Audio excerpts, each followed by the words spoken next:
আল্লাহর রহমত আর বাপ মার দোয়া থাকলে মনে সাহস থাকে তাতেই হয়ে গেছে। হাতে বন্দুক, অ্যাসিডের বোতল নিয়ে শটান হাজির এক ব্যক্তি। টেবিলে রাখা রয়েছে ধারালো ছুরি। ক্লাসে আটকে ৭১ জন পড়ুয়া।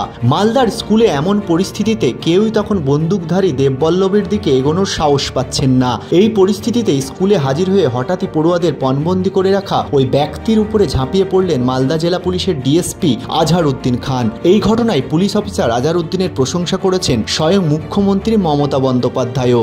জানা গিয়েছে বুধবার মালদার মুচিয়া চন্দ্রমোহন হাই স্কুলে ঢুকে পড়ে দেববল্লভ নামে ওই ব্যক্তি। এরপরেই একতলার একটি ক্লাসরুমে গিয়ে পড়ুয়াদের পণবন্দি করে ফেলে অভিযুক্ত। পারিবারিক সন্তানদের কথা ভেবে উদ্বিগ্ন হয়ে পড়েন অভিভাবকেরা। এই পরিস্থিতিতে ঠান্ডা মাথায় বন্দুকবাজকে কাবু করার ছক কষে ফেলেন আজহারউদ্দিন। যেহেতু ওই বন্দুকধারী পুলিশকে দেখলেই উত্তেজিত হয়ে পড়ছিল, তাই পুলিশের পোশাক ছেড়ে সাধারণ পোশাক পরে নেন তিনি। এরপর সংবাদ মাধ্যমের কর্মীদের সঙ্গে মিশে গিয়ে ওই ক্লাস ঘরের দরজার সামনে পৌঁছে যান। ওই বন্দুকধারীর হুমকিতে ততক্ষণে ক্লাসের বেশ কয়েকজন পড়ুয়া আতঙ্কে অসুস্থ বোধ করতে শুরু করে। কেউ বমি করে, কারো আবার শ্বাসকষ্ট শুরু হয়। সংবাদ মাধ্যমের বিভিন্ন প্রশ্নের উত্তর দিচ্ছিলেন ওই বন্দুকধারী ব্যক্তি। সে বলছিল বন্দুকের পাশাপাশি তার কাছে আত্মঘাতী বোমাও রয়েছে।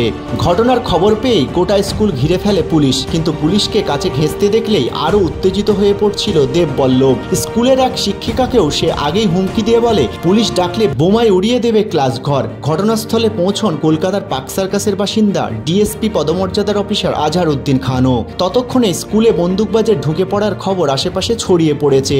স্কুল চত্বরে ঢুকে পড়েন গ্রামবাসী এবং অভিভাবকেরা। অভিযুক্ত বন্দুকধারী একটু অন্যমনস্ক হতেই তার উপর ঝাঁপিয়ে পড়েন আজহারউদ্দিন। অভিযুক্তের যে হাতে বন্দুক ছিল সেটা চেপে ধরে উপর দিকে তুলে ধরেন ওই অফিসার। জাপটে ধরে অভিযুক্তকে মাটিতে ফেলে দেন তিনি। সঙ্গে সঙ্গে ক্লাসে ঢুকে পড়ে অভিযুক্তকে কাবু করে ফেলেন বাকি পুলিশ কর্মীরা।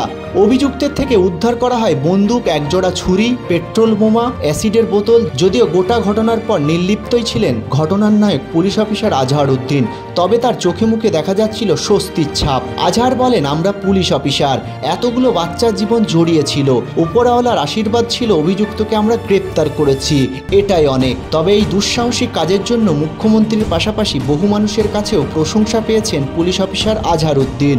এই ঘটনার নায়ক আজহারউদ্দিন খানের সঙ্গে যোগাযোগ করা হলে আল্লাহর রহমত ও বাবা মায়ের দোয়াতেই এই মহান কাজ করা সম্ভব হয়েছে বলে জানান তিনি।